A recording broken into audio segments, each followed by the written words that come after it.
Hello, everyone's. I am here for my review of Married to Medicine Season 12, Episode 6. If you are new to my channel, welcome. I am Lady T. I like to do reviews on scripted shows, reality shows, and also the reactions. If you're returning, you one of my peoples, welcome back. We start the episode off with Quad inviting Heavenly, Contessa, and Brandy over a little meal and catch up on what about her trip to Ghana. Y'all know she and King have been going through the IVF treatment so she can get pregnant. Now, y'all, I vaguely remember last season, so y'all need to help me out some. Were they having trouble initially, or they're doing IVF because of Quad's age? Now, Quad, she's in her 40s, I believe, so that's still young, but for getting pregnant, that will be considered a geriatric pregnancy, so it's a lot harder to get pregnant. So are they doing this route to ensure that they can get pregnant, a better chance of getting pregnant? I'm just questioning because I assumed, and I am no medical doctor, never pretended to be, but I thought that they didn't. IVF wasn't exactly an option until you've been trying for a while. But I think they've been retrieved 4 eggs, so now they're just waiting to, I guess, fertilize eggs. I really don't know the procedure of like IVF, so I'm not even gonna sit here and try to like think of things. But Contessa's telling us how, even though she is a doctor and she is a woman, pregnancy was horrible for her. You gotta pee all the time, and you may pee a little bit on yourself before, during, and after you had a baby, and like the breastfeeding and how painful it was. And I'm like, ooh. Yeah, my mama tells me about the horrors of birth all the time, and I'm like, well, I'm sorry, and like, but me and my mama be teasing like that all the time, and my grandma, but like, I don't know. Even though I have not talked about Quad and King, I have observed and I just was touched about it. But like, I'm not really sure that he wants a baby the way he acts, and I'm like, if you cannot conceive naturally, what about adoption? So I think Quad would be a wonderful mom. She adored her little nephew, and he was just as cute as button. I was like, he was just so cute. So I believe she would be a wonderful mother. Now, I don't know about her relationship with King from what we're seeing. Don't know the man personally. Don't know her personally. But what we have seen on this show, he don't seem like he's exactly excited about them getting pregnant. We have King, we have Cecil, we have Eugene. They meeting up at the barber shop. And King, he a little stressed. The IVF situation, them having to go to Ghana, that is taking time away that he can spend with his daughter that he already has. And Cecil's telling him, you need to be there to support Quad, which I find it funny that you're trying to give King advice on how to have a better relationship with Quad when you don't have the best relationship with Simone. And he says that there is a time and a place to have a discussion, and I'm like, you can give out advice, but it doesn't seem like you can take it. Like, Simone has told you time and time again that she is not happy. She has told you time and time again that you are never a united front when it comes to the kids. And y'all see how, I think it was Miles acted a few episodes ago and was basically like, I don't care that you are working yourself to the bone and that you are stressed out having to provide for me, my life, my brother's life, and I don't know what Cecil brings in, so I'm not gonna sit here and say he don't bring nothing in. But what I'm seeing is that Simone is taking up the bulk of the slack. She is the one paying mortgages on condos. She is the one paying for school. She is the one paying for cars. She is the one paying for credit card bills. And Cecil, since his dad ruled with an iron fist to make sure he wasn't lost to the streets, he decided he gonna go complete opposite. He wants to be the good dad. He wants to be the fun dad. He don't want to be the dad that's always going against the kids. He would rather go against Simone, making Simone the bad guy. And the fact that he is sitting here trying to tell King, there's a time and place for discussions. It's like he can give the advice, but he's not gonna take this advice. Like Simone, like I said, time and time again, she is not happy. She is upset. But then I'm sitting there looking like she keep on saying it time and time again. But then she'll do the same thing again, like getting her son a new car after he was acting completely and utterly and totally entitled just a few episodes ago. Mimi has had a stressful day, dealing with work, and then her son Stevie having an episode in the car and wanting his dad. It's been a lot. And he's acting out, one, because not being able to, I guess, communicate what he wants and what he needs. And then on top of that, his sister not being there. So that's throwing his routine off. They decided that their little girl, Savannah, I believe that's her name, she's going to stay with Mimi's mom for a week to give her a time to, like, just be a kid and not always be on edge, because it is a lot dealing with a child with special needs. And with Stevie in particular, he has these outbursts, which I'm going to assume, and I guess I shouldn't assume, to where he gets frustrated and he tends to throw things. So that can put anybody on edge, never knowing when that's going to happen. And they're having to deal with trying to calm him and get his emotions under control, but also not neglect the daughter and not wanting to put off on her of, just suck it up. This is what we have to deal with. So she's stressed. And I liked the fact that Steve told her, whatever you need to do to unwind, take a bath, read a book, watch some reality TV, just to calm yourself. It was okay to do that. Don't even worry about cooking. Like, he can cook. They got a chef that can cook. You can order something from Uber Eats, a Postmates, someone, do something like that. And she's like, y'all deserve to have a home-cooked meal too, but like, they can't even talk about that because Stevie has knocked over the lamp. And I imagine that would be like a stressful situation dealing with a child with special needs. I told y'all before that I know 2 different women who have children with special needs. And like, granted, I know that all children with special needs are not grouped in one box. And like, you can have a child with autism who is verbal, and you can have a non-verbal autistic child. You can have a child who, like, when they get frustrated, they lash out. So it's different from everyone.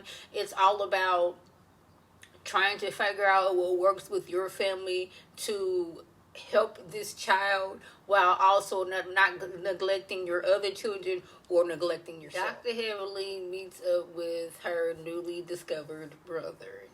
She was at her office a few days ago, and a gentleman walked in and said, "I am Dr. Heavenly's brother. I want to meet my sister." And she thought it was a joke at first because she has no brothers. And now this man is walking in saying that we got the same daddy. How can this be? Because he was married to my mama 8 years before I was born, and you only a few years older than me, so the math is not mathing. So we found out that even though Dr. Heavenly's daddy was a deacon in the church and he was a military man, he, was out here cheating. Now, I don't know if this is the only child outside of his marriage with Heavenly's mama, or is there other children out there? Which, like, this kind of, like, changes her perception of men because, like, I'm assuming, I'm not going to say she idolized her daddy, but, like, she always looked at her father as this, faithful man.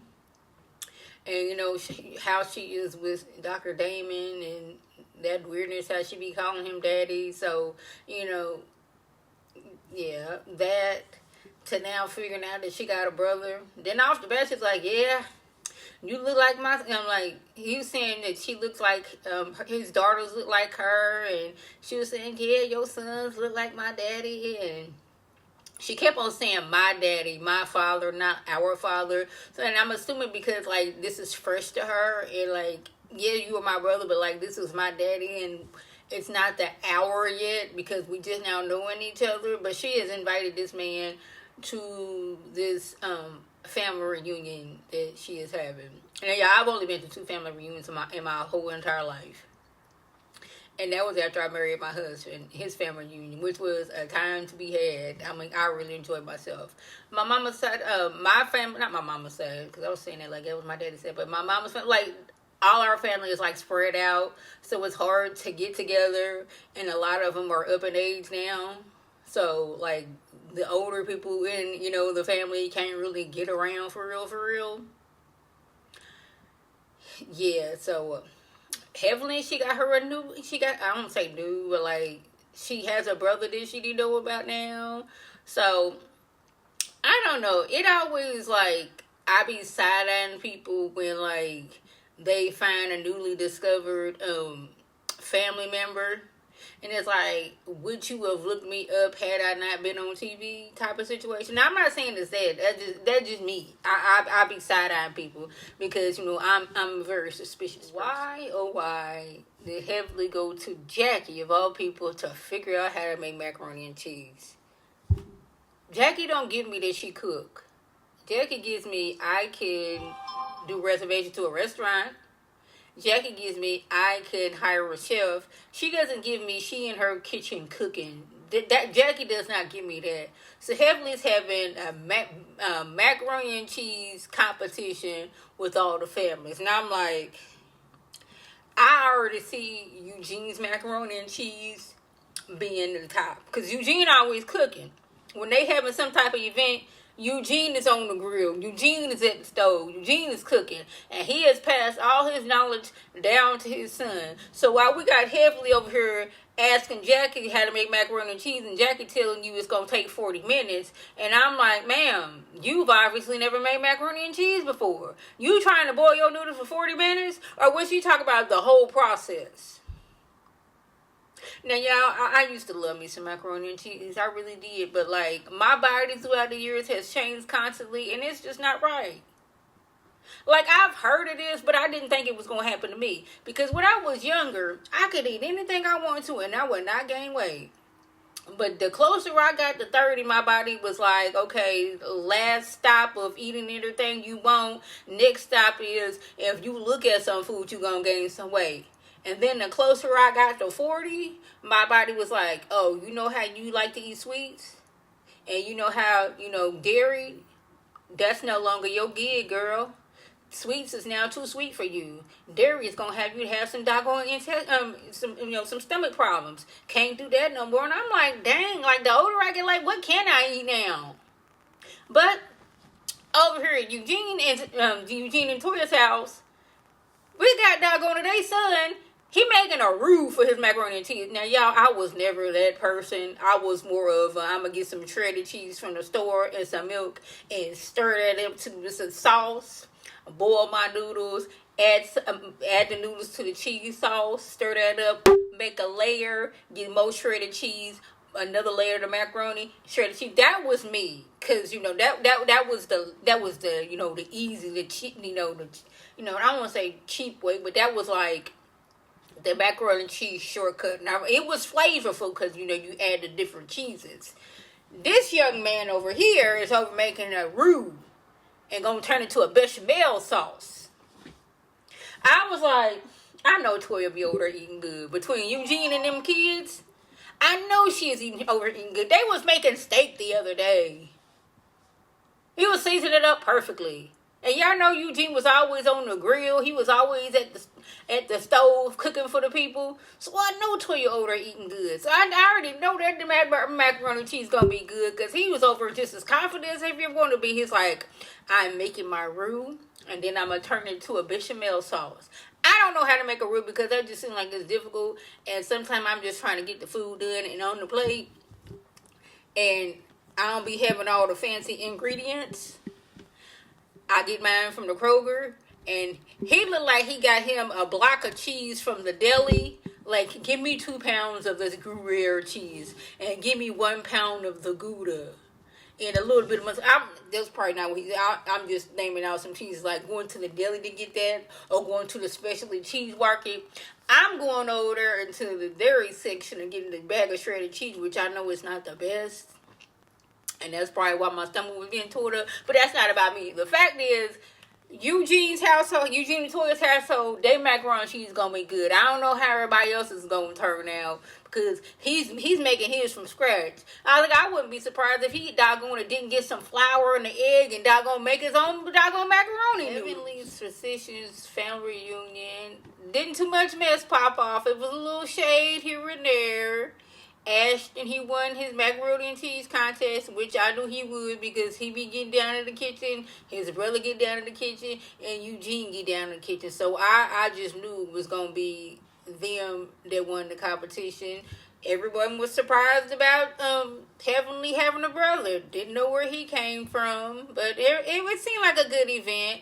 It's good when they can get together and they're not being overly shady towards each other or being mean towards each other. So I did appreciate that. But it did seem like it was some, colluding going on. I don't know if colluding is the word. It seemed like that Toya may have been, kind of cheating. But like macaroni and cheese kind of thing is like, yeah, you can, you can transport it different places, but it is best when it's like you didn't like take it out the oven and let it cool just a little bit and eat it right then and there, where the cheese is still ooey and gooey.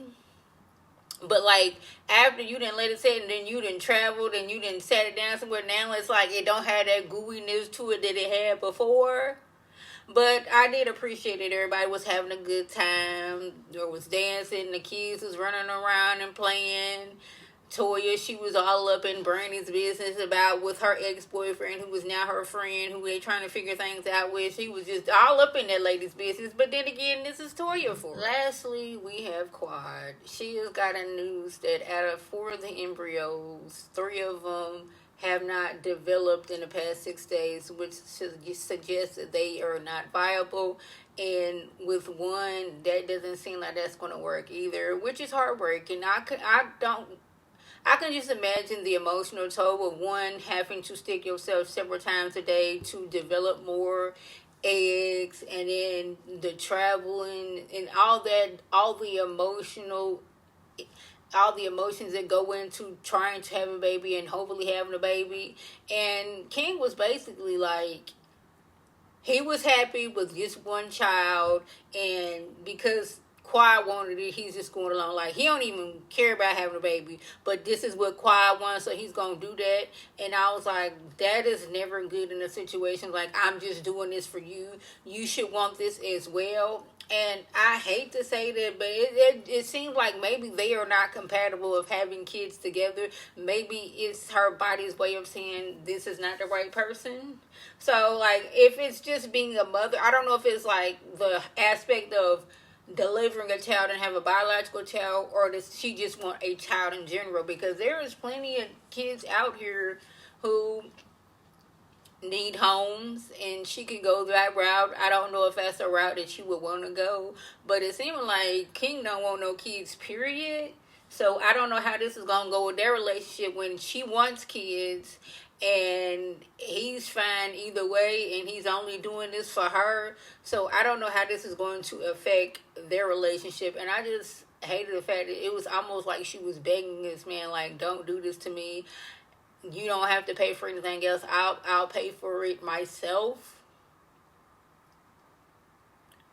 So hopefully things turn, I want the best for Quad, and I can't tell her whether this is the right thing to continue or not. I just hope everything goes all right. That was the gist. If I left anything out, by all means, leave a comment below. If you are new to my channel, welcome. Feel free to subscribe. It is free all day, every day, free 99. Make sure your notifications are on so when my beautiful face puts up a video, you can click on it, you can like it, and you can share it with your people, and you can come up and be one of my peoples by clicking that icon above. This is Lady T signing off. Have a good one.